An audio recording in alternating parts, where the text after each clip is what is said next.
चलिए ठीक है। तो अभी एक बच्चे का भी डाउट है, वो डाउट है आईएसओ से लेकर। तो आप सभी लोगों के लिए मैं बता देता हूँ, आप सभी लोग थोड़ा सा ध्यान से सुन लीजिए। एक शब्द है आईएसओ, हालांकि मैंने इसकी वीडियो बना रखा है, और ये इंटरनेशनल ऑर्गेनाइजेशन फॉर स्टैंडर्डाइजेशन होता है, इसको इंग्लिश में कहते हैं। हिंदी में इसको अंतर्राष्ट्रीय मानकीकरण संगठन कहा जाता है। ये कुल टोटल अगर देश से बात करेगा तो आईएसओ में जो सदस्य हैं 150 देश जो है इसके सदस्य हैं। ये आपका एक पॉइंट रहेगा। आजकल कोट पूछा जाता है, हो सकता है इससे भी कोट बना दिया आप लोगों से। आईएसओ बेसिकली क्या करता है, अंतर्राष्ट्रीय मानकीकरण संगठन क्या होता है, ये कंपनी और संस्था की जांच करती है।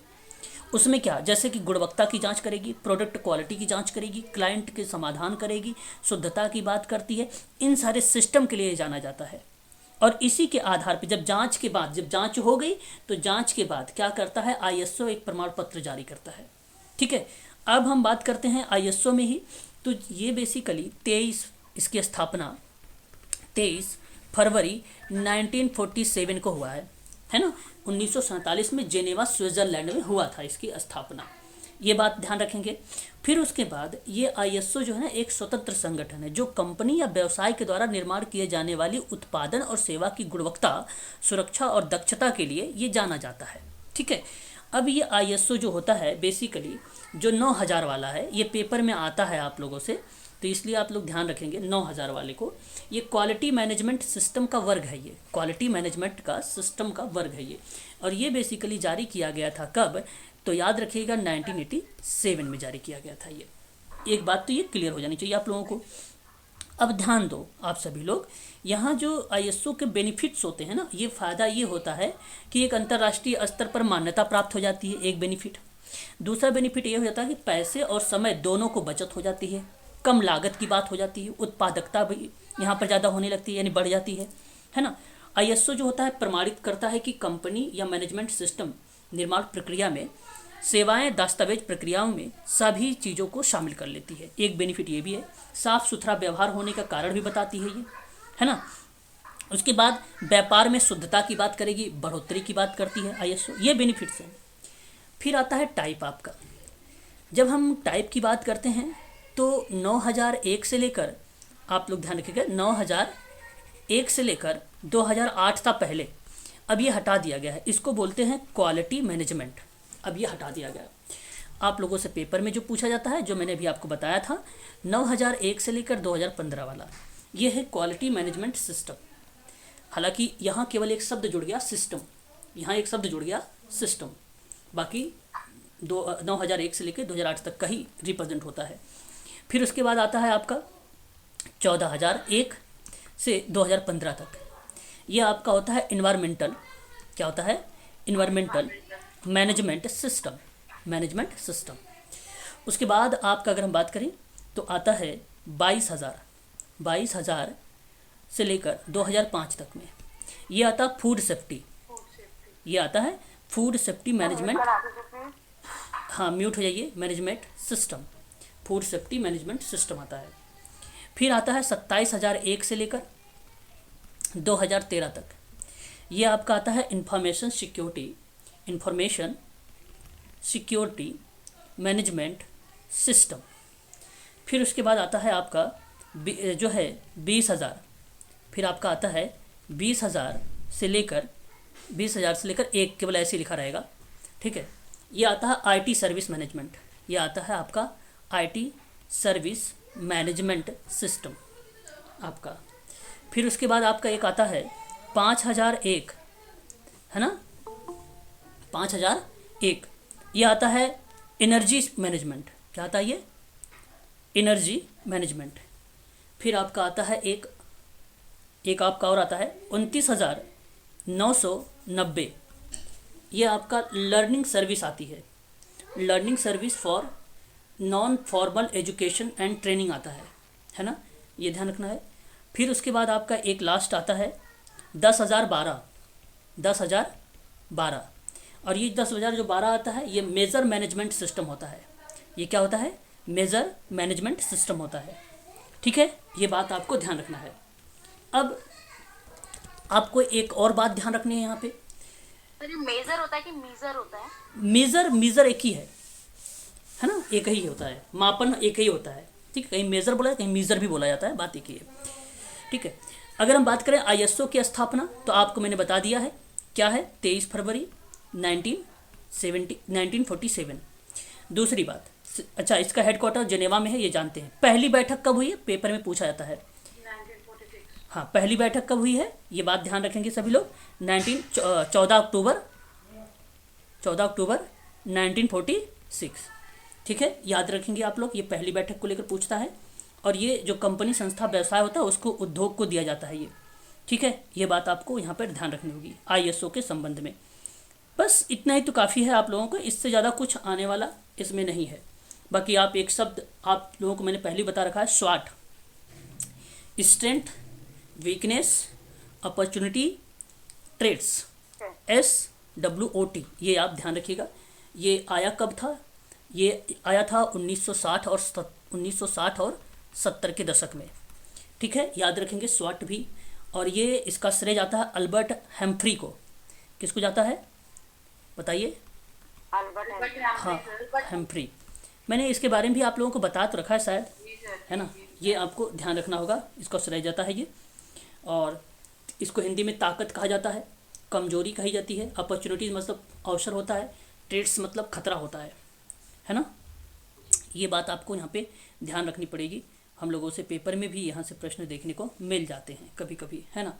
5S के बारे में मैंने आपको बताया है शायद। 5S क्या होता है? 5S भी आप लोगों को ध्यान रखना है। एक होता है शॉर्ट, आपको सेट इन ऑर्डर होता है, दूसरा सेट इन ऑर्डर, तीसरा आपका होता है साइन। ठीक है, नोट कर लीजिएगा। चौथा जो होता है स्टैंडर्ड होता है। और पांचवा जो होता है जो है सस्टेन होता है। क्या होता है? सस्टेन होता है। ये 5S का नाम देखने को हमें मिलता है।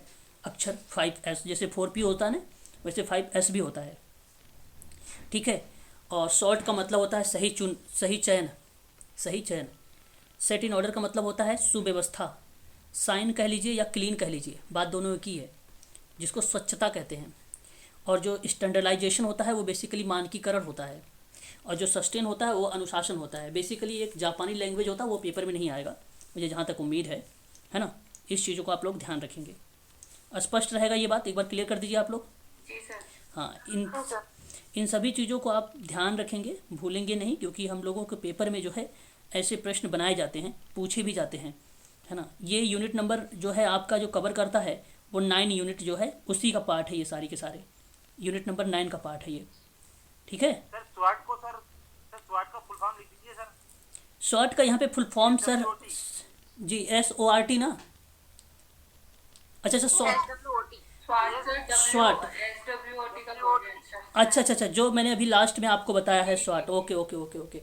देखिए, मैंने आपको यहाँ पे पहले ही बताया है, शॉर्ट में पहले का जो आता है आपका स्ट्रेंथ होता है सर। ठीक है, स्ट्रेंथ नोट कर लीजिए। स्ट्रेंथ मैंने बताया तो है अभी आपको। ठीक है, दूसरा वीकनेस होता है, तीसरा अपॉर्चुनिटी। लिख दें? ओके, लिख लो। देखो, स्ट्रेंथ, दूसरा आपका होता है वीकनेस। ठीक है, तीसरा आपका होता है अपॉर्चुनिटीज़। आपको दिखाई दे रहा है? जी सर। हाँ, अपॉर्चुनिटीज़। और चौथा आपका होता है ट्रेड्स। ठीक है, ट्रेड्स S हटा दीजिए या लगा भी सकते हैं, ट्रेड्स। ठीक है, ये होता है। ठीक है सर, क्लियर हो गया? आप देखो। जी सर। तो ये आप ध्यान रखेंगे हम लोगों से। इसका ताकत, कमजोरी, अवसर, भय, ये है ना चार? भय नहीं, खतरा। खतरा। हाँ, सर। खतरा। ठीक है, एक आपने नाम सुना होगा 6 सिग्मा का। 6 सिग्मा, है ना। 6 सिग्मा भी क्या है? 6 सिग्मा जो होती है वो बेसिकली उद्योगों में कई क्षेत्रों के समय हम जो है इसको यूज करते हैं 6 सिग्मा को। मैन्युफैक्चरिंग प्रोसेस होता है 6 सिग्मा। सुधार और दोष को दूर करने के लिए हम क्या यूज करते हैं? 6 सिग्मा को। सुधार और दोष को अगर दूर करना है तो क्या यूज करना पड़ेगा आपको? 6 सिग्मा को, है ना। तो याद रखेंगे 6 सिग्मा के बारे में भी थोड़ा सा।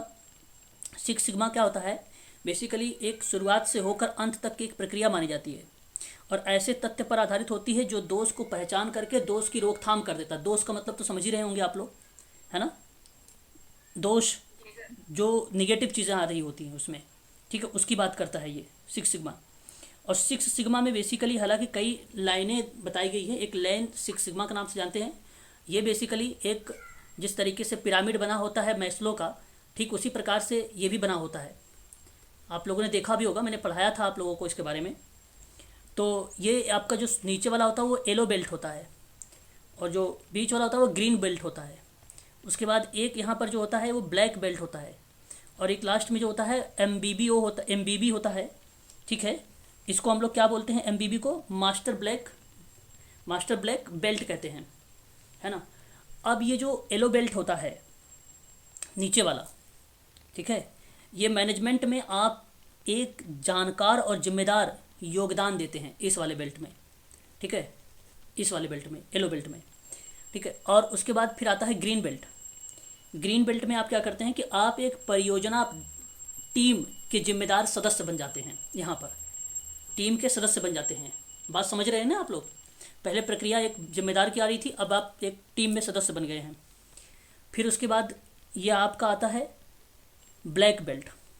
ब्लैक बेल्ट जो होता है ये बेसिकली एक प्रोजेक्ट मैनेजर और एक्सपर्ट टीम के लीडर बन जाते हैं आप। फिर देखिए कैसे आप ऊपर उभर के आ रहे हैं धीरे धीरे आगे ना। यहाँ तक ये कौन सा बेल्ट है, सर ब्लैक। ब्लैक बेल्ट, है ना। तो आप ब्लैक बेल्ट में क्या बन गए, मैनेजर और एक्सपर्ट टीम लीडर बन गए।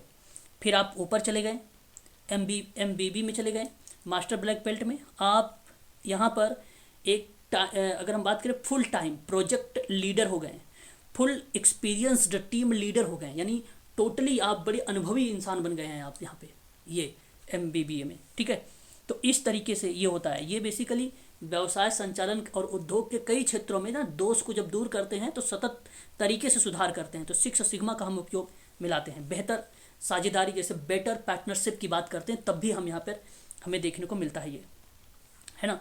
कस्टमर अगर हम बात करें कस्टमर लॉयल्टी की बात करते हैं, कस्टमर जो है यहाँ पे सर्टिस्फिक्शन की बात होती है कस्टमर की, तो ये इसके बेनिफिट्स होते हैं। एम्प्लॉय भी यहाँ पे क्या होता है, सर्टिस्फिक्शन होते हैं, सर्टिफाइड होते हैं।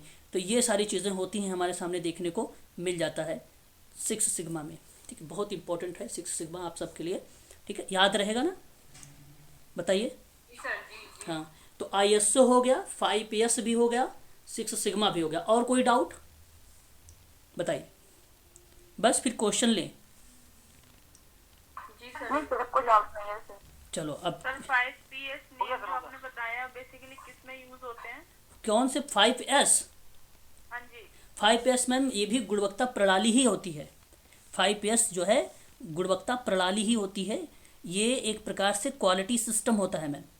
ये एक जो है क्वालिटी सिस्टम होता है। ये भी बेसिकली हम जो है मैन्युफैक्चरिंग टूल्स में इसका यूज करते हैं। किसी कार्यस्थल पर ना आप दक्षता में, मतलब दक्षता का मतलब कार्य होता है, कार्य में सुधार करने की बात करते हैं आप, ठीक है। वहाँ पर हम इसको यूज में लाते हैं। 5 चरण होते हैं जो मैंने अभी आपको 5 चरण बताए हैं। मान लीजिए कोई वस्तु है या कोई क्षेत्र है, उसको बनाए रखने के लिए नए ऑर्डर बनाने पड़ते हैं। समय की दक्षता कैसे ले, प्रभावशाली को लिए कैसे कार्य करे, कार्यस्थल पर व्यवस्थापन कैसे करें, प्रक्रिया और मानकीकरण में किस तरीके से संक्षिप्त रूप से हम उसे पूरी जानकारी दे दें, ये सारी बात यहाँ पर बताई जाती है 5S में, है ना, ठीक है। ये चीज़ें होती है। चलिए आगे बढ़िए, अब हम नेक्स्ट क्वेश्चन लेते हैं। आइए सवाल पे बात करते हैं।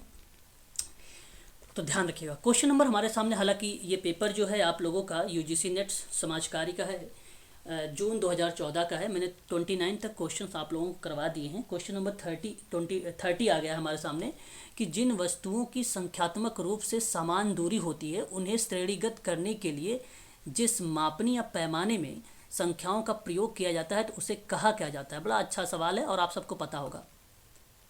Sir ratio. Ratio, okay, sir C option. चलिए सी ऑप्शन कह रहे हैं आप लोग यहाँ पे। चलिए एक बार मैं सबको ज्वाइन कर लूँ, तब तक आप लोग अपने प्रश्नों का जवाब भी फटाफट बताते रहिए। अंतराल मापनी। अंतराल मापनी भी कह रहे हैं आप लोग। हाँ, समान दूरी का दिया ना सर। ओके सूचक श्रेणीकृत है। ओके ठीक है। चलिए यहाँ पे अगर आप लोगों को मैं बता दूँ इसका जो सही, इंग्लिश दिखा देना। बड़ा आसान सा सवाल है, इसमें इंग्लिश क्या देखना आपको। चलो तब भी दिखा देते हैं लोग, है ना, आसान सवाल। एक मिनट। स्क्रीन चली गई आपके पास कि दिखाई दे रही है स्क्रीन? सर दिख रही है। स्क्रीन दिखाई दे रही नहीं है? है सर। एक मिनट, सेकंड होगा ऑप्शन। एक मिनट, एक मिनट।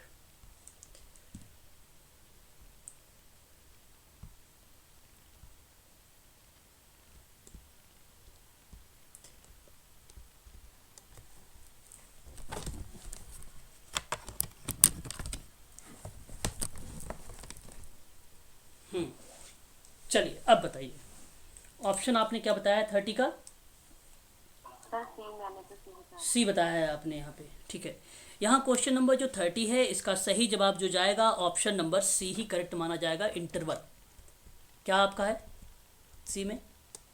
अंतराल मापनी है। क्या है आपका ये? अंतराल मापनी है। देखो गुण और उसके नाम पर आधारित अगर कोई होता है तो नामित होता है। क्या प्रश्न में गुण या कहीं नाम वगैरह लिखा हुआ मिल रहा था? नहीं। क्रम सूचक की बात करते हैं तो गुण की मात्रा पर नाम हो गया, शब्द हो गया, अक्षर हो गया, प्रतीक हो गया, अंक हो गया, ये बेसिकली निर्धारित होता है क्रम सूचक में। अंतराल मापनी में क्या होता है कि गुण की मात्रा अथवा परिणाम पर आधारित है ना, गुण की मात्रा अथवा परिणाम पर आधारित, जहां पे परम शून्य और वास्तविक शून्य जैसी प्रक्रिया हमें कहीं कहीं कभी कभार में देखने को मिलती है, परंतु अनुपात प्रणाली में, अनुपात मापनी में हम इसको सही तरीके से रख लेते हैं वास्तविक शून्य और परम शून्य को।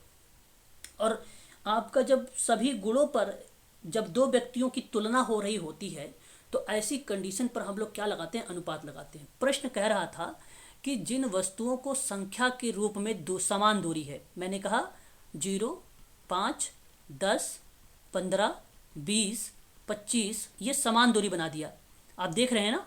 और इसे श्रेणीगत करने के लिए जिस मापनी या पैमाने का संख्याओं का उपयोग करते हैं वह आपका अंतराल कहलाता है। इसीलिए कभी कभी किसी कंडीशन में जब हम बात करते हैं तो हमारे सामने वास्तविक शून्य भी देखने को मिल जाता है। तो इसी को हम लोग क्या बोलते हैं? अंतराल जो है, अंतराल मापनी। बताइए, क्लियर हो गया अंतराल मापनी? जी सर। और अगर कुछ पूछना है तो इसमें बताओ, मैं बता देता हूँ। अगर क्लियर है तो फिर तो अच्छी बात है, ठीक है। चलो फिर अंतराल मापनी आप ध्यान रखिएगा यहाँ पर जो है, ठीक है। यह एक ऐसा स्तर है जहाँ गुणात्मक आंकड़े और परिमाणात्मक आंकड़े, जिसको हम बोलते हैं क्वांटिटी एंड क्वालिटेटिव, दोनों हम इसको यूज में लाते हैं। खासकर फ़ारेनहाइट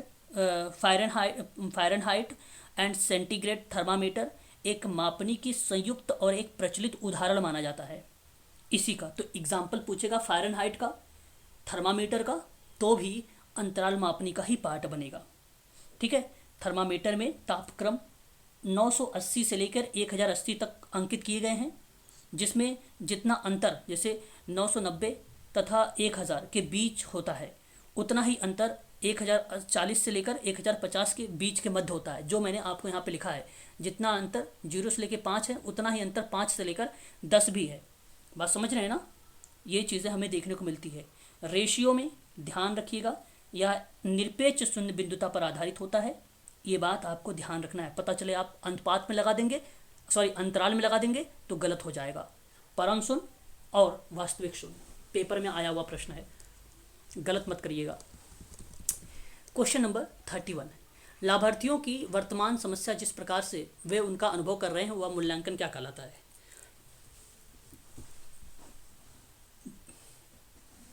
देखिए, सर गत्यात्मक मूल्यांकन।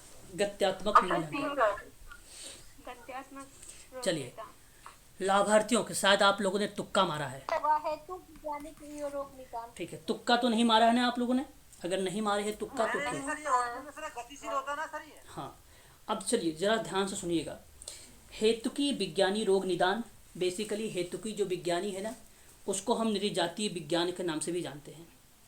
ये बेसिकली समुदाय के गुण और शोध की बात करता है। और प्रश्न कह रहा है कि लाभार्थियों की वर्तमान समस्या जिस प्रकार से है उसके अनुभव पर कर रहा है मूल्यांकन, उसके एक्सपीरियंस पर कर रहा है। और एक्सपीरियंस और अनुभव का जो प्रयोग होता है, जहां हम वर्तमान में सेवार्थी की समस्या पर काम कर रहे होते हैं, वर्तमान में सेवार्थी की समस्या पर काम कर रहे हैं, काम कर रहे हैं, कंडीशन चल रही है, तो वह आपका गत्यात्मक रोग निदान होता है। ठीक है। और जब बीमारी, चोट, स्थिति की पहचान की प्रक्रिया होती है, क्या करने की, आइडेंटिफिकेशन की, पहचान की, तो क्या बनता है, चिकित्सात्मक निदान बनता है। बात को समझते चलिए। साहित्य में जब हम कोई उत्कृष्ट जैसे शब्दों को रिप्रेजेंट करते हैं, साहित्य की लेकर, साहित्य का मतलब हम किसी समाज के समस्याओं को देखकर हम उसके निदान करने की बात करते हैं, उसकी समस्याओं को सुलझाने की बात करते हैं, तो वो सामाजिक रोग निदान होता है। करेक्ट जवाब यहाँ पे ऑप्शन नंबर सी रहेगा, यानी थर्ड।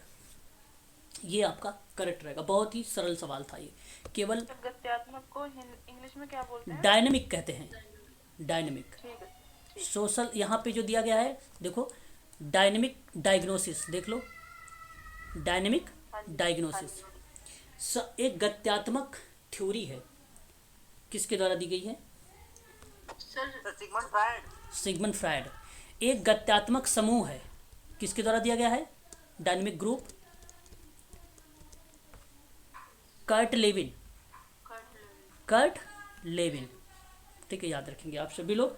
और एक गत्यात्मक रोग निदान की बात होती है, तो यहाँ पे सेवार्थी की वर्तमान समस्या को जानने की बात होती है, तो पार्लियामेंट की भूमिका देखने को मिलता है हमें यहाँ पे, क्योंकि गतिशील निदान होता है, और जो गतिशील निदान की प्रक्रिया होती है वो पार्लियामेंट की बात थी। बेसिकली यहाँ पे कॉन्सेप्ट उनका है, ये किसी, अगर आप विद्वान से इसको रिलेट करेंगे ना, तो पार्लियामेंट को ही रिलेट करिएगा यहाँ पर। ठीक है। समूह की प्रकृति क्या नहीं है, समूह, सॉरी एटियोलॉजी भी बता दीजिए एक बार। जी, एटियोलॉजी, हेतु विज्ञान। हेतु विज्ञान बताया तो नृजातीय विज्ञान कहते हैं इसी को, और ये समुदाय की गुणात्मक शोध करता है ना, बताया तो था।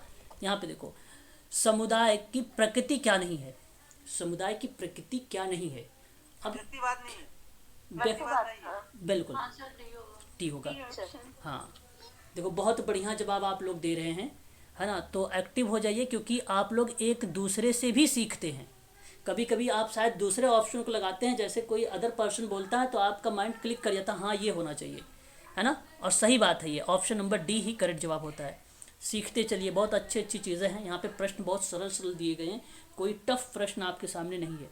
अब देखिए, आप लोगों के सामने स्वयं सहायता समूह के संबंध में निम्नलिखित में से सही अनुक्रम को दर्शाना है। बड़ा अच्छा सवाल आ गया है, और मुझे लगता है कि ये प्रश्न आ जाएगा 2023 में, मुझे ऐसा लगता है ना।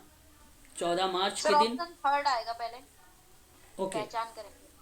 ऑप्शन थर्ड आएगा। हाँ सर, थर्ड ही होगा। आपने यहाँ पे कीवर्ड्स लगाया है थर्ड, और ये बात सही है कि क्षेत्र की पहचान सर्वसामान्य हितों के साथ महिलाओं का एक समूह गठित करना जरूरी है, इसलिए थर्ड आप यहाँ पे रख लीजिए पहले नंबर पे। दूसरे नंबर पे आप, नियमित सभाएं। हाँ ये बात सही है, ये आप यहाँ पर इसको रख लीजिए। फिर उसके बाद आपका जो प्रक्रिया बनेगी, उधार भुगतान और खाता कार्ड, खाता बनाएंगे। गलत है ये आपका नहीं आएगा। फिर प्रतिपालन सशक्तिकरण के लिए प्रत्यक्षीकरण, योगदान की राशि का फैसला करना, एक धन एकत्रित करना, हाँ ये आप कह लीजिए 5वें नंबर पे आ जाएगा। फिर उसके बाद जो आएगी वो आपका उधार देना और भुगतान वाली बात आ गई, क्योंकि राशि तो फैसला हो गया, यहाँ पे धन एकत्रित हो गया, फिर भुगतान भी करना आपको यहाँ पे रख जाता है। ठीक है, ये पहला हो जाता है। लास्ट में सशक्तिकरण आ जाएगा। लास्ट में होता है सर, सर धन एकत्रित करना लास्ट में होता है सर। अरे नहीं, पालन और सशक्तिकरण के लिए प्रशिक्षण और क्षमता निर्माण करना होगा सर। नहीं सुनिए, प्रतिपालन और सशक्तिकरण की जो प्रक्रिया होती है, धन एकत्रित प्रशिक्षण करेंगे और तभी तो क्षमता निर्माण की प्रक्रिया होती है, ये नंबर 4 में तो होता है। लास्ट में करते हैं ना फिर। नहीं अरे सर, कैसे? इकट्ठा करेंगे तभी तो उनकी हेल्प करेंगे। देखिए, मैं आपको बता दूं, स्वयं सहायता समूह के संबंध में जब भी आप कोई बात करें, तो यहाँ एक कीवर्ड्स के माध्यम से जानने का प्रयास केवल ये करने की कोशिश करें आप लोग कि सबसे पहले उस क्षेत्र के आइडेंटिफाई करेंगे और महिलाओं का एक समूह गठन करेंगे। फिर उसके बाद उनमें सभाएं आयोजित करेंगे, भाई कौन कौन से काम कैसे कैसे होते हैं उसके बारे में। यानी मान लीजिए आप ग्रामीण जनता के बीच आपसी विश्वास का वातावरण बनाना चाहेंगे, है ना, ऐसी प्रक्रियाएं संचालित होंगी। फिर उसके बाद आपका आता है योगदान के लिए राशि का फैसला करना और धन एकत्रित करना होता है, ये बिल्कुल सही बात है, थर्ड पॉइंट पर यहाँ पे आएगा। फिर उसके बाद क्या होता है, उधार देना वाला हो गया प्रक्रिया, भुगतान वाली प्रक्रिया हो गई, खाता और रिकॉर्ड बनाने वाली प्रक्रिया हो गई, ये आपका 4 नंबर पे आ जाता है। जब ये सारी चीज़ें हो जाएंगी तो जाहिर सी बात है कि सशक्तिकरण आ जाएगा और प्रशिक्षण और क्षमता का निर्माण हो जाएगा। तो ये लास्ट पॉइंट रहती है 5 की, हमेशा याद रखेंगे, यही इसका करेक्ट जवाब होता है। ठीक है, तो आप अगर ऑप्शन में देखेंगे ना तो आपको कहीं ना कहीं ज़रूर मिलेगा 3 2 5 1 4, ऑप्शन नंबर सी। देखिए सी वाला आपको यहाँ पे मिल भी गया है, यही ऑप्शन आपका करेक्ट रहेगा और इसका आप लोगों को जो है ध्यान रखना है। ठीक है, आगे बढ़िए, क्वेश्चन नंबर नेक्स्ट लेते हैं। क्वेश्चन नंबर नेक्स्ट हमारे सामने है, मनोसक्रिय औषध के प्रभावों का अध्ययन करने के लिए कौन से 2 वेरिएबल का उपयोग करना चाहिए। 34 हमारे सामने है। ठीक है, मनोसक्रिय में तो बताइए कौन सा वेरिएबल का आपको यूज करना चाहिए। Sir BSc. जी सर फर्स्ट सामाजिक स्थिति और परिवार। चलिए, आप लोग आप सबके जवाब आ रहे हैं वो फर्स्ट की तरफ आ रहे हैं। मैं आपको बता देता हूँ, ध्यान रखिएगा। यहाँ जो है ना सामाजिक स्थिति और परिवार की भूमिका नहीं होती मनोसक्रिय औषध के प्रभाव का अध्ययन करने के लिए। तो ये 2 वेरिएबल थोड़ी हैं कि भाई सामाजिक, एक समाज होगा एक परिवार होगा। ये कहना ठीक रहेगा आपके लिए, मनोसक्रिय औषध है, औषधि नहीं है। अब बताइए, अच्छा उसके बाद देखिए मादक पदार्थों की मांग में कमी, अब ये तो कमी कर दिया है। फिर उनकी आपूर्ति में कमी, ये तो ऑप्शन ही नहीं हुआ। बात सत्य है कि नहीं, क्योंकि ये प्रश्न है मनोसक्रिय औषध के प्रभाव का अध्ययन करने के संबंध में, 2 वेरिएबल। अच्छा, मादक द्रव्यों का विपणन और मादक द्रव्य माफिया की भूमिका। अच्छा देख लेते हैं, मादक द्रव्यों की विशेषता और उन्हें प्रयोग करने वाली विशेषता। हाँ देखो, ये जो सी वाला ऑप्शन है ना, ये बेसिकली मनोसक्रिय औषध के प्रभाव का अध्ययन करने के लिए दोनों वेरिएबल उपयोग में ला सकते हैं, क्योंकि दोनों एक दूसरे से रिलेट भी कर रहे हैं, है ना। तो एक तरफ उसकी विशेषता है और एक तरफ उन्हें प्रयोग करने वाली विशेषताएं हैं। तो ये बेसिकली क्या कहलाती है, मनोसक्रिय औषध के प्रयोग का अध्ययन में ये चीज़ें हमें देखने को मिलती है। और ये सही जवाब जो जाएगा आपका, ऑप्शन नंबर आपका सी वाला ही करेक्ट रहेगा, ना कि डी रहेगा। ठीक है, यहाँ पे तो पहला दूसरा तो बिल्कुल नहीं थे, इसमें कोई 2 राय नहीं था, लेकिन आप तीसरे और चौथे में कंफ्यूज थे। बट एक बात ध्यान रखिएगा, जब मनोसक्रिय प्रभाव का अध्ययन के लिए हमें 2 वेरिएबल को ढूंढना हो तो एक तो मादक द्रव्य है उसकी विशेषता ढूंढ लीजिए, और एक तो वो उन्हें प्रयोग करने वाले जो हैं उसकी विशेषता बता दीजिए, वो प्रक्रिया बन जाती है। अच्छा, कितने लोग जानते हैं विपणन क्या होता है। विपणन मतलब व्यापार, बिक्री, है ना, बेचना, मार्केटिंग, है ना। तो मादक द्रव्यों का विपणन और मादक द्रव्य की माफिया की भूमिका, तो बेचना और उनकी जो माफिया की जो भूमिका है, जो रोल है, वो रिप्रेजेंट करने की बात करता है, जो ये पार्ट नहीं बनेगा मनोसक्रिय का। ठीक है, अध्ययन की प्रक्रिया में आगे बात करेंगे। क्वेश्चन नंबर 35, मानसिक स्वास्थ्य में एनजीओ, जिसको हम लोग फुल फॉर्म के रूप में भी जानते हैं अलाभकारी संगठन, नॉन गवर्नमेंट ऑर्गेनाइजेशन, है ना, ये होता है। भूमिका का महत्व के संबंध में निम्नलिखित में से कौन सा सत्य नहीं है। अब ये एनजीओ के बारे में अगर स्टेटमेंट आपको पता है तो आप आसानी से कर लेंगे। पहला ऑप्शन आपके सामने है, मनोचिकित्सकीय तथा अन्य प्रशिक्षित कर्मियों को भारी कमी। क्या आपसे ये आपको क्या बताना चाहता है, ये स्टेटमेंट आप सही कहना चाहेंगे। बिल्कुल, यहाँ मैं आपसे कहूँगा कि ये स्टेटमेंट सही है भाई, क्योंकि इसने पूछा सत्य नहीं है। तो भाई आप बताइए, संगठन की भूमिका का महत्व के संबंध में बताइए, इंपॉर्टेंस बताना ना आपको। तो मनोचिकित्सक और अन्य प्रशिक्षित कर्मियों की भारी कमी अगर होगी भाई होती है तो ये महत्व बनेगा कि नहीं बनेगा मानसिक स्वास्थ्य में। फिर कहता है कि लागत प्रभावी रणनीति और हस्तक्षेप की कमी, और फिर कहता है कि लोगों की जागरूकता का अभाव और उनसे जुड़ा हुआ सामाजिक लांछन। कोई भी लांछन का मतलब होता है कोई भी गतिविधियाँ, वो भी निगेटिव पॉइंट में। और फिर कहता है अलाभकारी संगठनों के लिए पर्याप्त सरकारी धन की उपलब्धता। अब ध्यान से सुनिए, मानसिक स्वास्थ्य में एनजीओ जो होता है उनकी भूमिका का महत्व के संबंध में, उनकी भूमिका के महत्व के संबंध में कौन सा स्टेटमेंट सही नहीं है। और ये ऑप्शन नंबर जो सी देख रहे हैं आप लोग, सॉरी बी जो देख रहे हैं, बी ऑप्शन हाँ, वो अलाभकारी संगठन के लिए पर्याप्त सरकारी धन की उपलब्धता में ये स्टेटमेंट गलत है ना। मानसिक स्वास्थ्य के संबंध में, मानसिक स्वास्थ्य के संबंध में अलाभकारी संगठन की भूमिका का महत्व है, बात समझ में आ रहा है? जी सर आ रही है। हाँ, तो ये चीज़ आप लोग ध्यान रखेंगे। आगे बढ़ेंगे नेक्स्ट क्वेश्चन में। विवाद, देखिए ये प्रश्न को लेकर काफ़ी बच्चे जो है वो कर रहे थे, डाउट थे इनको। और नहीं, वो प्रश्न नहीं है यहाँ पर। बेसिकली ये पूछा गया है कि औद्योगिक विवाद अधिनियम के अंतर्गत जो है औद्योगिक विवादों का निपटारा करने के लिए पदाधिकारियों का क्रम बताना है आप लोगों को, है ना। पदाधिकारियों का क्रम बताना है आप लोगों को। तो क्या बताना उचित समझेंगे, बताएं। सर पहले तो ये सुलह वाला आ जाएगा, सुलह अधिकारी। ओके, नहीं सर, सहकर्म कमेटी आएगी सर। सेकंड आएगा सर ऑप्शन। मैं आपको बता देता हूँ, ध्यान से सुन लीजिए। आपको बता देता हूँ मैं, ध्यान से सुन लीजिए। औद्योगिक विवाद निपटारा करने के लिए जो पदाधिकारी हैं, जो प्राधिकारी हैं, मतलब अथॉरिटी जो है, उसके क्रम में व्यवस्थित करना है। तो मैं आपसे कहूँगा कि सुलह बोर्ड तो बेसिकली 1967 में था। संकर्म समिति की बात अगर हम लोग करेंगे तो 1947 का था। और सुलह अधिकारी की बात करेंगे बैठक के रूप में जो संघ बनाया गया, वो 1947 का था। अच्छा, 1947 ये भी है, 1947 में भी है। कोर्ट ऑफ जो है इंक्वायरी की बात करेंगे तो यह आपका 1967 हो जाएगा। तो देखिए दोनों आपका, तो एक तो 67 ये रहा, एक तो 67 ये रहा। एक कीवर्ड्स बता देता हूँ, या तो देखो पहले 2 या 3 होगा, तो 2 और 3 आपका या तो सी बनेगा या तो डी बनेगा। सॉरी, यहाँ पे सी डी ही आ रहा है, नहीं दूसरा बन रहा है ना, दूसरा भी है यहाँ पे, या तो बी होगा या तो सी होगा या तो डी होगा, है ना। ये तीनों होंगे। पहला तो कट गया आपके सामने अब, है ना। अब आप मुझे बताएं, अब आसान हो गया, 3 आ गए आपके सामने। बता दीजिए एक बार, 3 आगे बताइए। ऑप्शन संकर्म समिति। ओके, ऑप्शन आप ए को बता। अधिकारी सर, सुलह अधिकारी भी तो हो सकता है ना। सुलह अधिकारी, ओके ठीक है, कोई बात नहीं। उस हिसाब से कौन सा ऑप्शन जाएगा? मुझे तो डी लग रहा है सर। डी लग रहा है। नहीं मैम, अब मैं आपको बताता हूँ। सर ये ईयर बाई नहीं पूछ रहा है। ईयर बाई नहीं, मैंने एक कीवर्ड्स बताया, ईयर बाई नहीं पूछ रहा है, मानता हूँ, मान रहा हूँ आपकी। 2 3 1 4। 2 नहीं, अब मैं, अब सुनिए, अब सुनिए, मैं 2 3 4 सर। अब सुनिए, अब मेरी बात सुनिए। सर बी ही सही लग। ठीक है, अब मेरी बात सुन लीजिए। ये बेसिकली क्रम वर्ष नहीं पूछा था, मैंने आपको वर्ष बताया है, एडिशनल जानकारी दिया है, केवल आपको मैं ट्रिक देने के लिए। अगर बाय द वे अगर ये याद रहे तो आप वहाँ पे इस तरीके से सोचने का प्रयास करिएगा।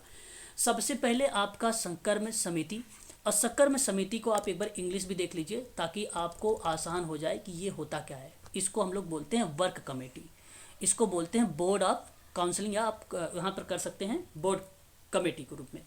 और उसके बाद आता है आपका कंसिलेशन ऑफिसर, और उसके बाद आता है कोर्ट ऑफ इंक्वायरी, है ना। ये आप ध्यान रखिएगा। अब ध्यान से सुनिए इधर। तो पहले बताइए क्या आएगा, क्या वर्क समिति होनी चाहिए? बिल्कुल, जी सर। पहले नंबर पे वर्क समिति। दूसरे नंबर पे जो सुलह है उसकी बात आती है। सुलह बेसिकली औद्योगिक विवाद में सुलझाने में अपनी महत्वपूर्ण भूमिका निभाता है। ये पहले भी मैंने आप लोगों को बता रखा है। वर्तमान में श्रम विभाग के पदाधिकारी विवाद को सुलझाने का कार्य कर रही है। किसका काम कर रही है? श्रम विभाजन का, ठीक है, श्रम विभाजन में। तो यानी ये 3rd नंबर पे आ जाएगा। तो 2 और 3 यही मिल रहा है जो ऑप्शन नंबर बी जा रहा है। पहले में अगर बात करें, पहले नंबर पे क्या आता है आपका? सुलह बोर्ड। ये सुलह बोर्ड है, ये सुलह बोर्ड है। और फिर उसके बाद नंबर 4 पे आता है आपका कौन सा? Court of inquiry. कहीं कहीं इसको अनिवार्य जांच के रूप में भी हम लोग रख लेते हैं, न्यायालय वगैरह की भूमिका रख लेते हैं। तो अंततः आप चाहते तो कोर्ट को भी लगा सकते थे, 4 वाले को। यहाँ से चाहें तो आप देखो सबसे लास्ट में कोर्ट ही आता है, न्यायालय आता है, और इस तरीके से आप न्यायालय को भी यहाँ पे ढूंढकर, और पहले वाले पे कार्य को ढूंढकर, तो कार्य और लास्ट में न्यायालय। तो ऑप्शन नंबर बी का भी आप यहाँ पे ट्रिक का फॉलो करके आप लगा सकते थे। ऑप्शन नंबर बी सही जा रहा था, ठीक है। तो ये भी तरीका आप वहाँ पे लगा सकते हैं, है ना। ठीक है राकेश जी? जी सर। हाँ, अब देखिए सोशल वर्क की प्रक्रिया में उचित क्रम बताइए जरा। एक बार इंग्लिश देख लीजिएगा आप लोग, है ना, इंग्लिश देख लीजिएगा इस प्रश्न का ताकि आपको सही लगे। आपको करेक्ट सीक्वेंस बताना है सोशल केस वर्क में। पहले इनटेक आता है, इनटेक आता है, इनटेक आता है, ये बात तो सबको पता है। इन्वेस्टिगेशन। हाँ, और नंबर दूसरे पे क्या आपका आएगा? सर वो हिंदी दिखाई नहीं, इंग्लिश में समझ नहीं आता है। अच्छा, यही होगा सर। और फिर डायग्नोसिस, फिर ट्रीटमेंट, ठीक है। अब एक बार हिंदी वाले भी देख लें। देखिए, अंतःग्रहण, अनुसंधान इसका पहला है। और निदान और उपचार, निदान उपचार पहला। हाँ यही आपका ऑप्शन पहला ही है सर। पहला ही करेक्ट चला जाएगा, ठीक है। ये प्रक्रिया है, ये क्रम है। ध्यान रखिएगा। उपचार के बाद मूल्यांकन आता है, ये भी ध्यान रखेंगे आप लोग। उसके बाद देखिए समाज क्रिया की पद्धति में अनुक्रमिक चरण क्या हो सकते हैं। समाज क्रिया की पद्धति में, सामाजिक क्रिया की पद्धति तो आपको पता होना चाहिए। सर पहले जागरूकता निर्माण होगा, सेकंड अच्छा, ठीक है। लामबंदी क्या है सर ये? Process of social action, sir पर संवेदनशील या सुगाही बनाना है क्या? Process of social action, sir first होगा। हाँ। फिर जन कार्यवाही। ओके। चलिए अब देखिए, इंग्लिश दिखा दो क्या? जी सर, एक बार इंग्लिश दिखा दीजिए। बिल्कुल बिल्कुल देखें, बिल्कुल देखें, इंग्लिश भी आपके सामने है, ठीक है। अब ये आपको बता दूं, ये प्रोसेस दिया हुआ है, ये क्या दिया हुआ है, प्रोसेस दिया हुआ है। और ऐसी कंडीशन पे अगर आप लोगों से समाज कार्य की जो स्टेजेस पूछी जाती हैं वो हमें देखने को मिलती हैं। तो मैं आपको बताना चाहूँगा, पहले तो एक रेशनल होता है, एक वैल्यू रेशनल होता है, एक ट्रेडिशनल होता है, एक अफेक्शनल होता है ना। ये बेसिकली सोशल एक्शन थ्योरीज के अंतर्गत हम जो है इसको यूज़ में लाते हैं। लेकिन प्रश्न हमारे सामने यहाँ पे जो प्रोसेस को ध्यान में रखा गया है वो एक प्रकार के मेथड को रिलेट किया गया है। तो मेथड ऑफ सोशल वर्क के अंतर्गत नहीं है, ये मेथड है सोशल एक्शन का ही, है ना। बात को समझिएगा अच्छे से आप सभी लोग। और यहाँ जो प्रक्रिया बनेगी आपकी, सबसे नंबर एक कंडीशन पर अगर मैं आप लोगों से बात करूँगा पहले पॉइंट पर, तो जागरूकता का निर्माण होता है, ये अवेयरनेस होता है। अवेयरनेस केवल ऑप्शन नंबर बी में ही है, उसके बाद किसी में नहीं दिया गया है। फिर उसके बाद संवेदन एवं सुग्राही बनाना दिया गया है, फिर उसके बाद लामबंदी दिया गया, फिर उसके बाद जन कार्यवाही दिया हुआ। और बहुत ही सरल चीज़ थी ये, यही इसका क्रम था, यही इसका क्रम है। इस बात को आप लोग ध्यान रखेंगे। सामाजिक क्रिया में एक प्रक्रिया को पूछा गया है, आप ये कह लीजिए कि एक मेथड को पूछा गया है, जो यही ऑप्शन आपका सही जाता है। बाकी और कोई ऑप्शन है ही नहीं इसमें। सर पर जो सोशल एक्शन होता है उसमें पहले कोई सेंसिटिव टॉपिक बनता है ना, मतलब जैसे कुछ इंसिडेंस हुआ है ना, कुछ चीजें हुई हैं, कुछ मतलब कुछ बुराइयां हुई हैं, देन उसके बाद वो जागरूकता की तरफ जाता है ना सर। हाँ, तो इसमें ये संवेदनशील पहले नहीं आएगा, सेंसिटिव चीजें पहले नहीं आएंगी। संवेदनशील और सुग्राही बनाने का मतलब देखिए, अगर हम इंग्लिश में बात करें तो हाँ, तो देखो ये नहीं, ये बेसिकली आपने वो चीज़ें रिलेट कर लिया कि पहले हम इसी को अध्ययन करें। नहीं, आप देखो, आप अध्ययन तब करेंगे ना जब उसके बारे में आपके पास जानकारी होगी। संवेदनशील जैसी प्रक्रिया के बारे में आप तब जानेंगे जब आप उसके बारे में अच्छे से जानते हैं या उस जागरूक। जैसे सोसाइटी में कुछ चीजें पहले से चल रही हैं, है ना। हाँ, और अगर हमें मूवमेंट लाना है तो पहले कुछ होता बुरा होता है ना सर। हाँ, तो वो वाली चीजें सोसाइटी में वो हो जाती है, सेंसिटिव हो जाती है, बहुत ज्यादा नंबर्स में होती है, तो वो सबके नोटिस में आती है, तो वो बहुत ज्यादा तब सेंसिटिव हो जाती है। वो चीजें सेंसिटिव होती है तो नोटिस में आती है, देन उसके बाद वो अवेयरनेस पे जाती है कि हाँ ये चीजें बुरी हैं और बहुत ज्यादा नंबर्स पे हो रही हैं। नहीं, यहाँ बेसिकली क्या है ना, सामाजिक क्रिया के पद्धति में अनुक्रम का जो चरण होगा, तो ये बेसिकली हमारे पास करने की प्रक्रिया बताई गई है, एक प्रकार के प्रोसेस दिए गए हैं। आप अगर आप देखेंगे इंग्लिश में तो प्रोसेस दिए गए हैं, प्रोसेस फॉलो कैसे करेंगे आप काम करने के लिए, है ना, अनुक्रमित। हाँ, तो आप जागरूकता को रखें पहले, फिर उसके बाद संवेदनशील और सुग्राही बनाने की बात करें, फिर लामबंदी की बात करें, फिर आप जन कार्यवाही की बात करें। चलो अच्छा, मैं आपको रख लेता हूँ पहले वाले में। तो 1 2 फिर 3 फिर 4, फिर यहाँ पर अगर हम बात करें 1 2 3 4 भी आ रहा है ऑप्शन में, है क्या? अच्छा, ऑप्शन में क्या दिया है आयोग ने, एक बार जरा देखना। Option B sir. Option B दे रखा है। हाँ देखो, यही करेक्ट है, ऑप्शन बी ही करेक्ट है यहाँ पे, अगर आयोग ने दिया है तो ये भी सही है, ठीक है। हाँ, तो बी आपका ये पहला वाला। लामबंदी क्या होता है? लामबंदी, हाँ, मोबिलाइजेशन मतलब मॉडिफिकेशन जैसी प्रक्रिया है लामबंदी, ठीक है। चलिए एक सवाल और देखिए आप, 39, मनोदैहिक समस्याओं के समाधान हेतु व्यक्तिगत कार्यकर्ताओं के द्वारा उन पर विचार करना किया जाता है। सत्य है सर। ये बात सत्य है? सत्य है सर। सही है सर। चलिए अच्छा, मैं भी सही कहता हूँ, ये भी सत्य है। व्यक्ति की शारीरिक दशाओं पर मनोवैज्ञानिक पहलू का प्रभाव डाल सकते हैं क्या हम लोग? शारीरिक दशाओं पर मनोवैज्ञानिक पहलू, सर। हाँ, और ये इसका सही व्याख्या भी हो जाती है, इसलिए ऑप्शन नंबर पहला ही करेक्ट चला जाएगा आपका, है ना, ये करेक्ट हो जाएगा पहला। वैज्ञानिक परिकल्पना परिघटना की प्रस्तावित व्याख्या है।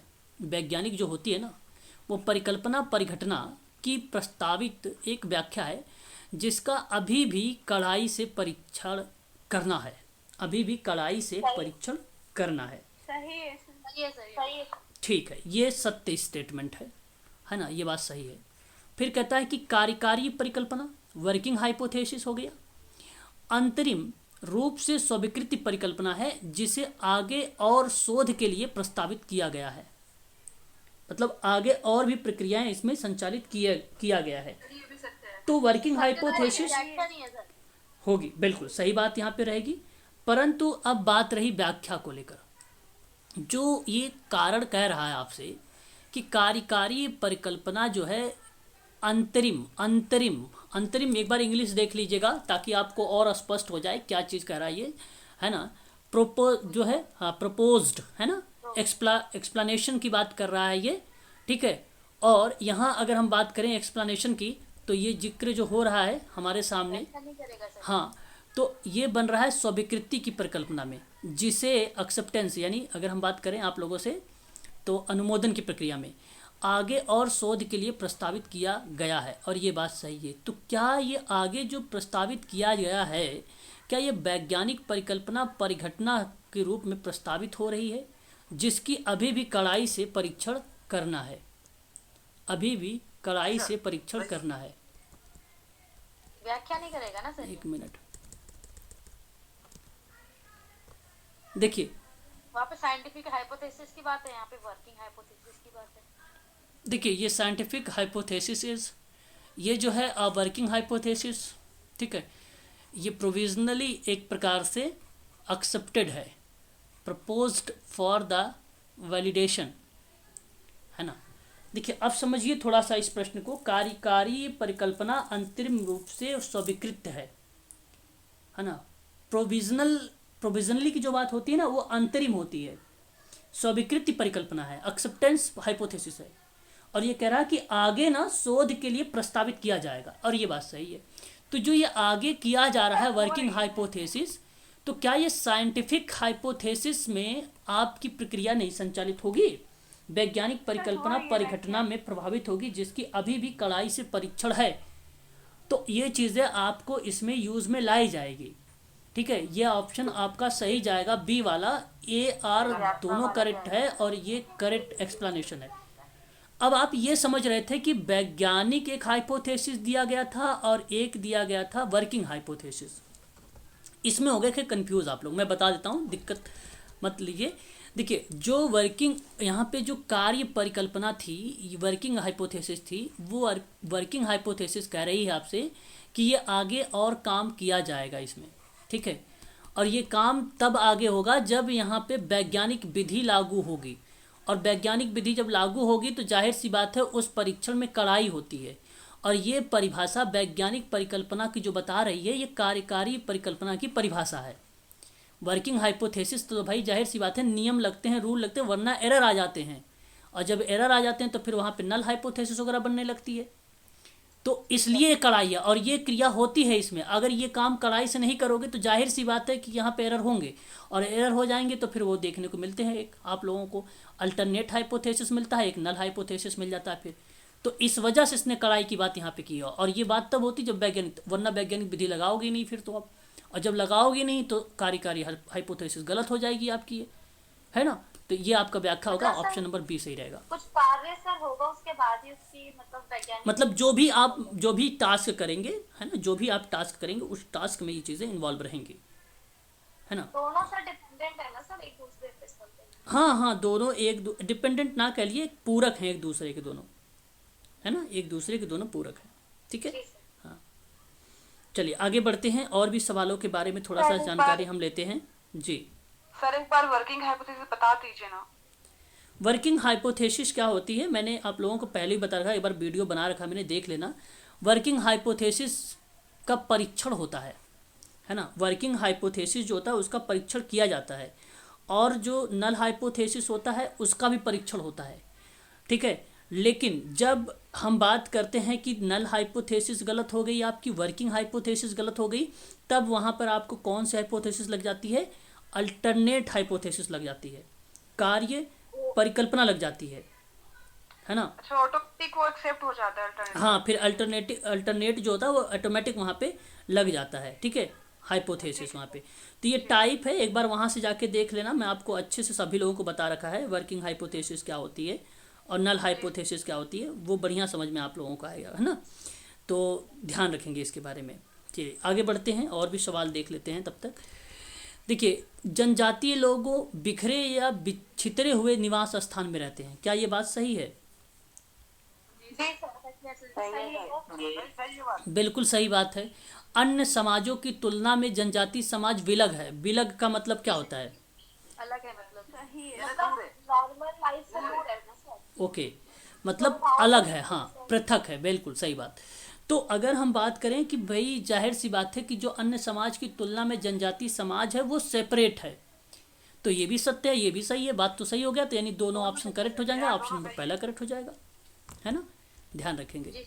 फिर कह रहा है कि समूह के सदस्यों को प्राप्त करने के लिए सामाजिक समूह कार्य में रिकॉर्डिंग महत्वपूर्ण होती है, जी सर। है ना। सही है सर। हाँ, तो रिकॉर्डिंग महत्वपूर्ण होती है, इसलिए ये स्टेटमेंट आपका सही चला जाएगा। और फिर कह रहा है कि रिकॉर्ड कर्मकार को भविष्य के लिए कार्यक्रम तैयार करना और कार्य योजना बनाने के लिए सक्षम बनाते हैं। देखिए ये भी सही है। सही है सर। अब ये मुझे बताइए, कह रहा है कि जो रिकॉर्ड कर्मकार है ये भविष्य के लिए कार्यक्रम तैयार करना और कार्य योजना बनाने में सक्षम होता है।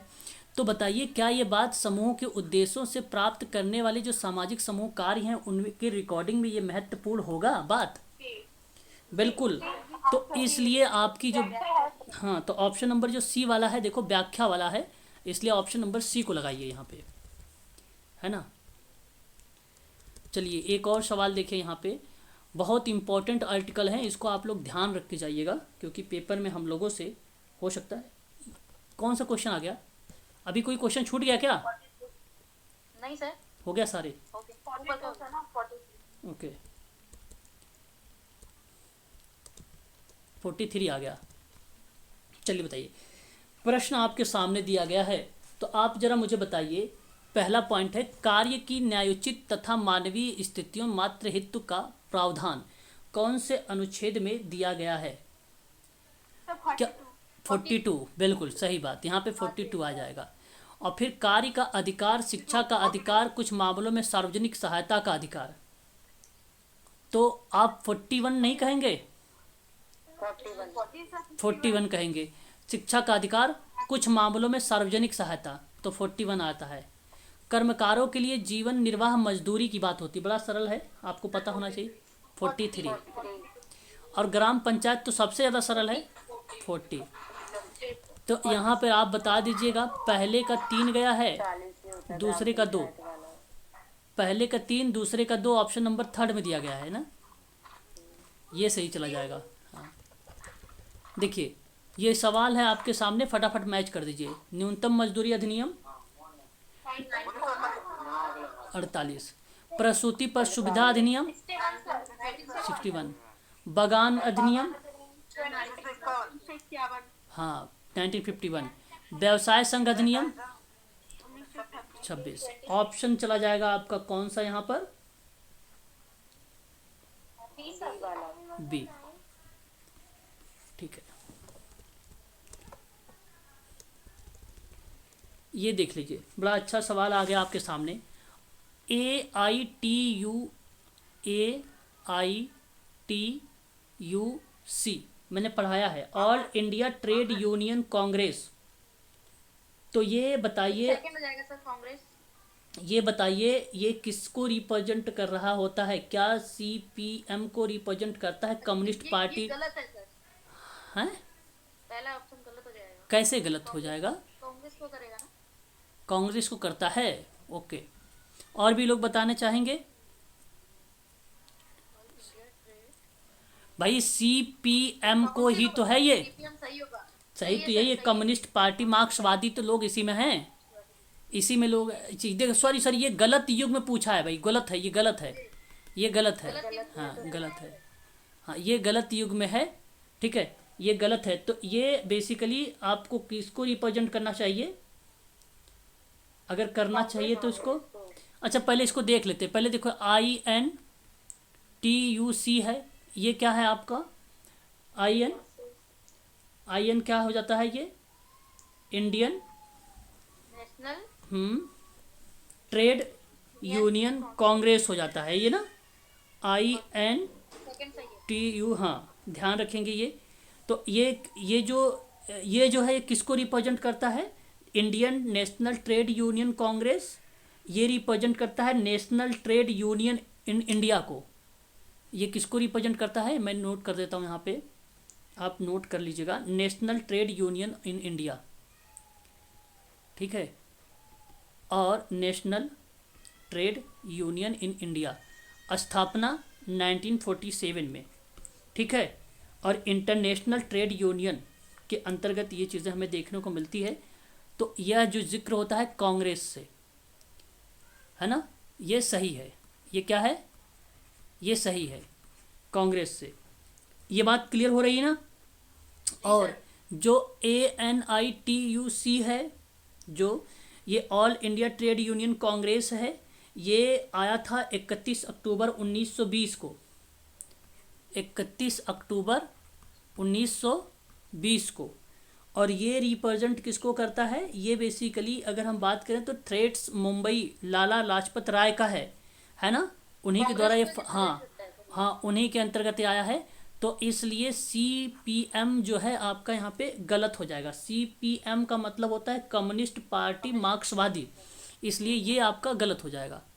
फिर आता है BMS, इसका नाम तो सुना ही होगा आप लोगों ने, जरा बताएंगे ये क्या है। मजदूरी संघ सर, भारतीय मजदूर संघ। जी, ये भारतीय मजदूर संघ है। स्थापना में दंतोपंत का नाम आता है, 23 जुलाई 1955 का नाम आता है ये। और इसके सामने दिया हुआ BJP यानी भारतीय जनता पार्टी, ये आपका क्या है, सही है, ठीक है। फिर उसके बाद आता है CITU, ये क्या है, central of India trade union, सही बात है, बताइए एक बार। CITU।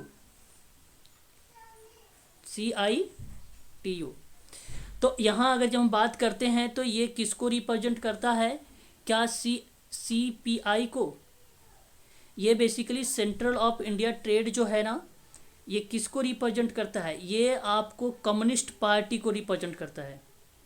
किसको, हाँ कम्युनिस्ट पार्टी को। और ये जो है आपका 1970 में आया था, कब आया था ये, 1970 में आया था, ठीक है, याद रखेंगे इसके बारे में थोड़ा सा आप लोग, है ना। 1970 में आया था, ये कर्नाटका मेंशन करता है यहाँ पे।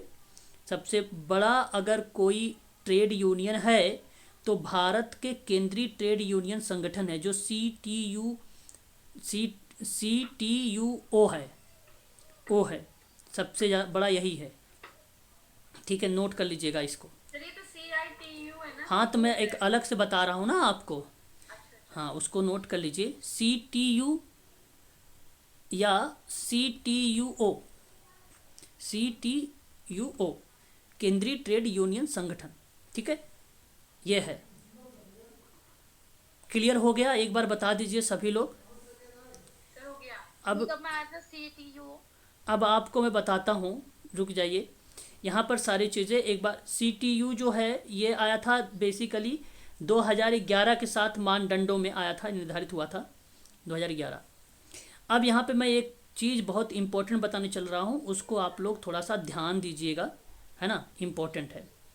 अलग पेपर पे यहाँ पे आ जाइए, यहाँ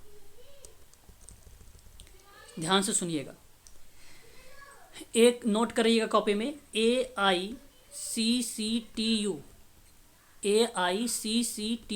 नोट करिएगा, ये श्रम यूनियन है। क्या है ये, बोलिए एक बार। श्रम यूनियन है, हाँ श्रम यूनियन है, नोट करिए। ये ऑल इंडिया, इसको क्या बोलेंगे, all India central council of trade union, of trade union, ये किस राजनीतिक संबंध से है? क्योंकि प्रश्न में राजनीतिक संबंध दिया हुआ था, इसलिए मैं आपको संबंध लिखवा रहा हूँ। किससे है ये? भारतीय कम्युनिस्ट पार्टी, भारतीय कम्युनिस्ट पार्टी, मार्क्सवादी, लेनिनवादी, लिबरेशन शब्द आता है इसमें। तो नोट कर लीजिए एक मार्क्सवादी का नाम और एक नाम नोट कर लीजिए लेनिनवादी और लिबरेशन, लिबरेशन, ये भी शब्द आप यहाँ पर नोट कर लीजिए। ठीक है, इतनी बात समझ में आई? बताइए। यहाँ अगर हम बात करें तो ये श्रम मंत्रालय के अंतर्गत आती है, श्रम मंत्रालय के अंतर्गत आती है। इसकी स्थापना 4 अगस्त 1989 में हुआ था। व्यापार संघ है ये, ध्यान रखेंगे 1989। क्लियर हो गया? तो दूसरा लिखो एटक, दूसरा एटक, ये नाम आपको पता होना चाहिए। एटक अभी अभी मैंने बताया है, AITUC। मत ये भाई अनम्यूट रही, म्यूट हो जाइए ना, म्यूट हो जाइए, एक बार सुन लीजिए। इसका जो होता है आप नोट करिए, इंडिया ट्रेड, ठीक है, ये बेसिकली ऑल इंडिया होगा, all India trade, all India trade union Congress होगा। ये भारत का सबसे पुराना ट्रेड यूनियन फेडरेशन है, सबसे पुराना यही है, सबसे पुराना है ये, सबसे पुराना है। और ये किससे जुड़ा हुआ है? तो ये बीजेपी से, ये जुड़ा हुआ है भारतीय कम्युनिस्ट पार्टी से, भारतीय कम्युनिस्ट पार्टी से जुड़ा हुआ है। ठीक है, कब इसकी स्थापना हुई है?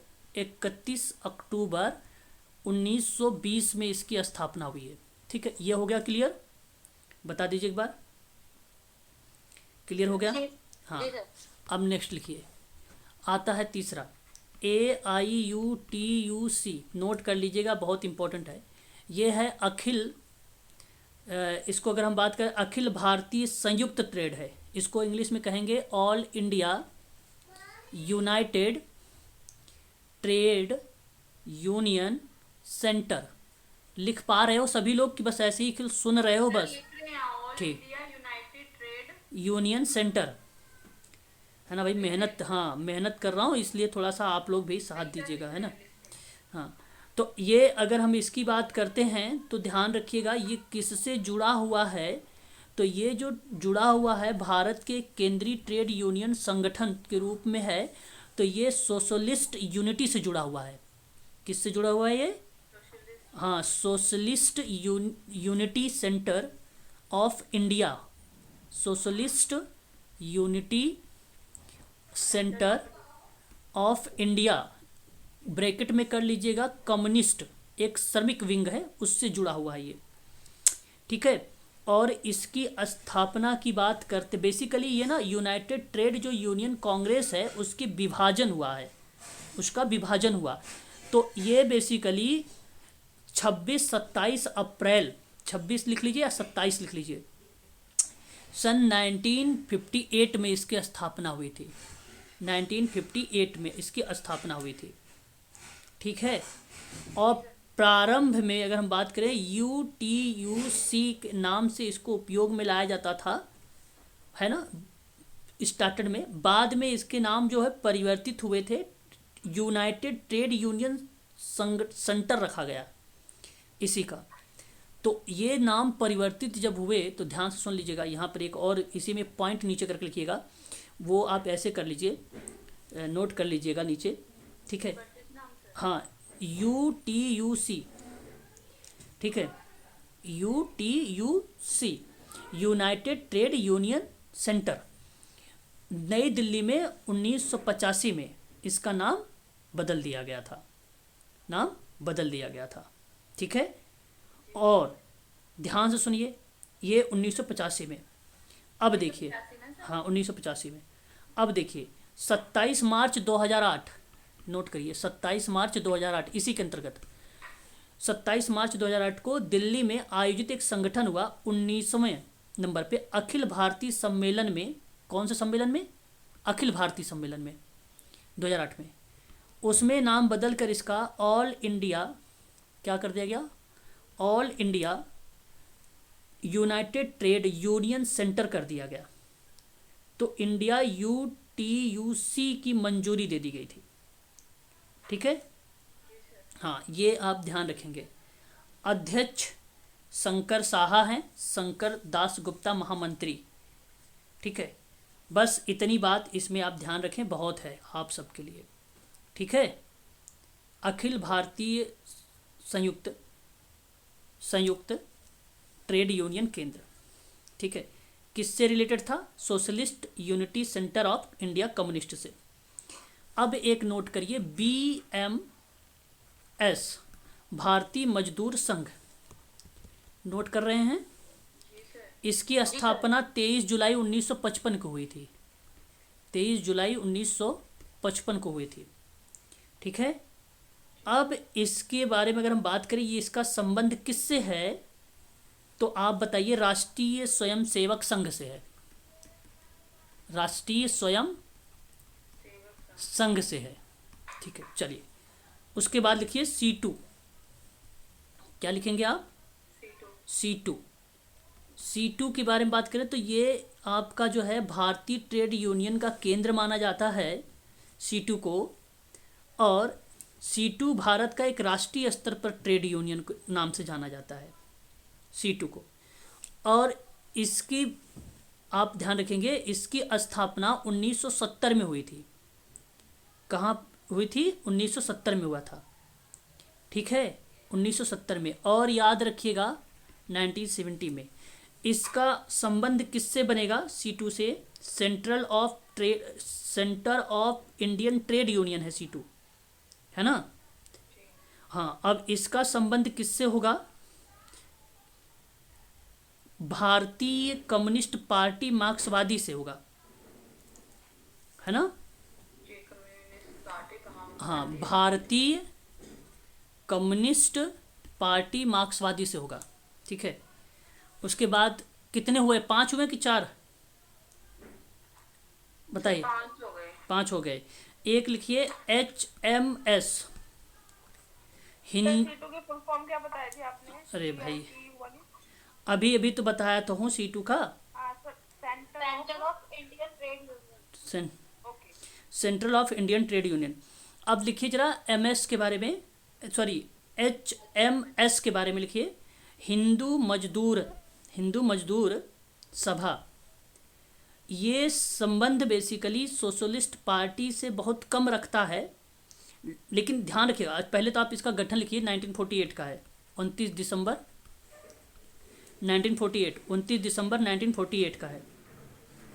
ठीक है, इसमें इसके अनुयायी जो करता थे वो फॉरवर्ड ब्लॉक थे। ठीक है, फॉरवर्ड ब्लॉक थे।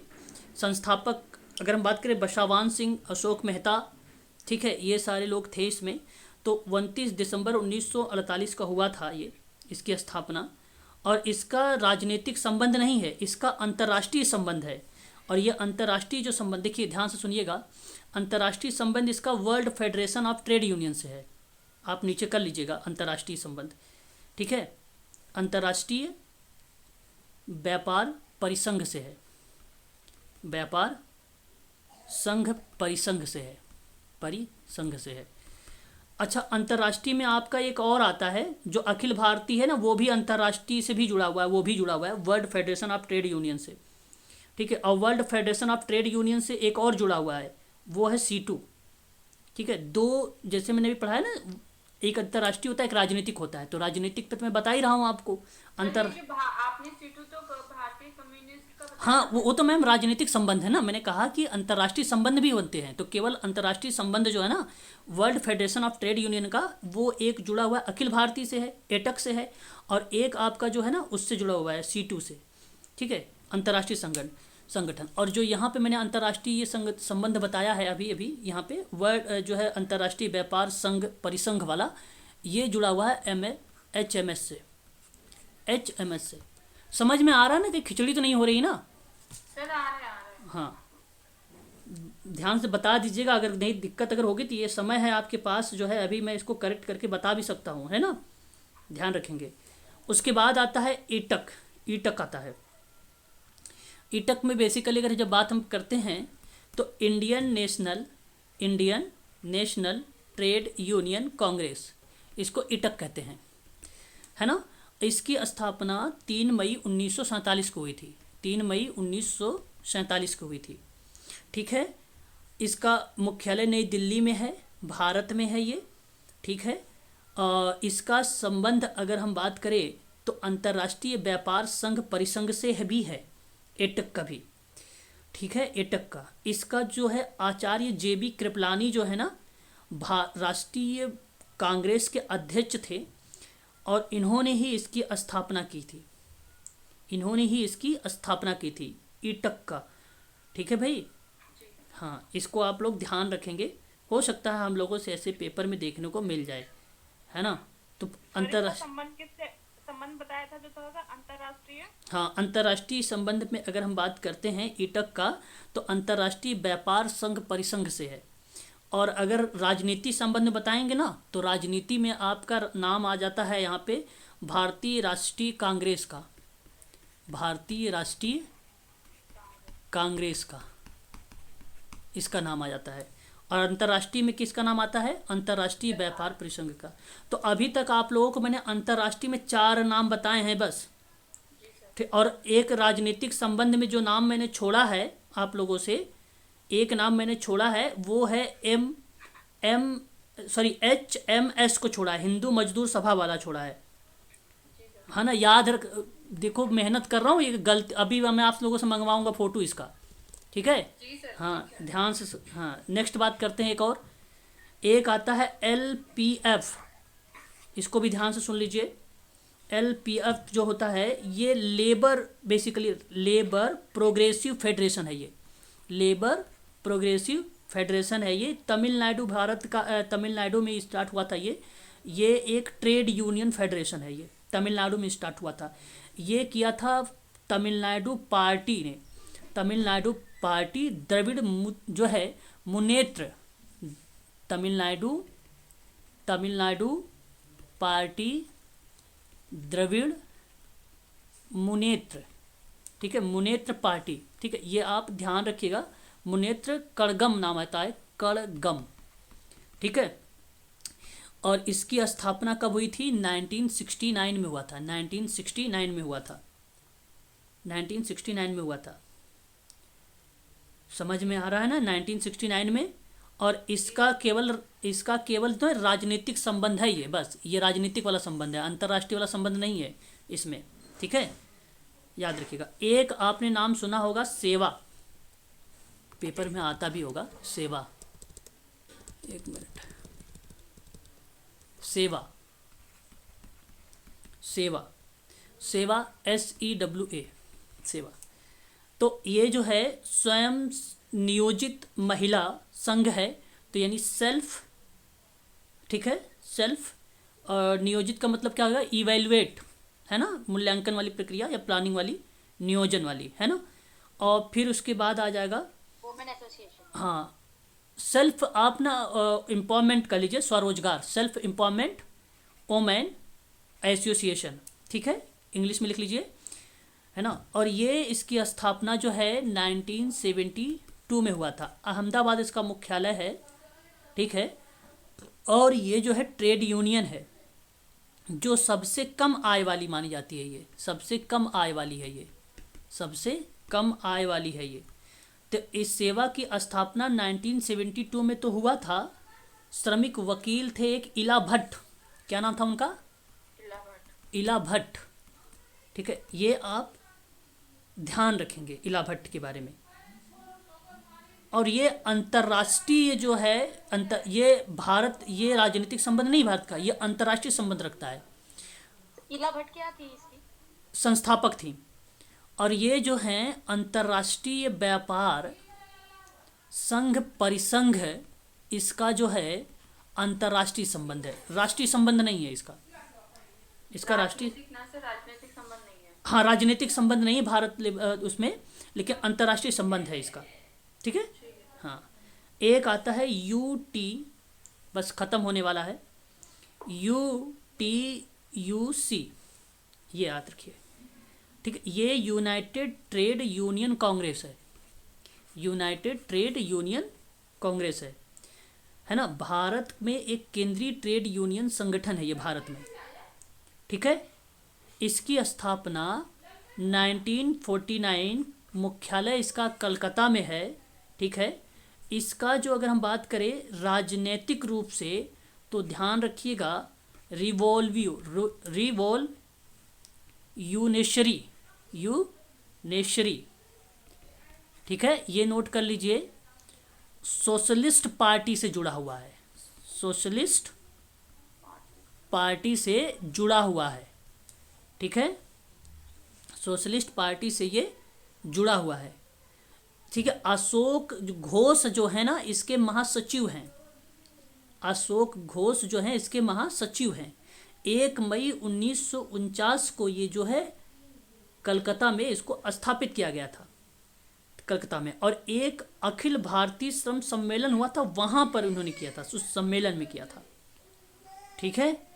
याद रखिएगा आप सभी लोग, काफ़ी इम्पोर्टेंट है हमारे लिए ये भी।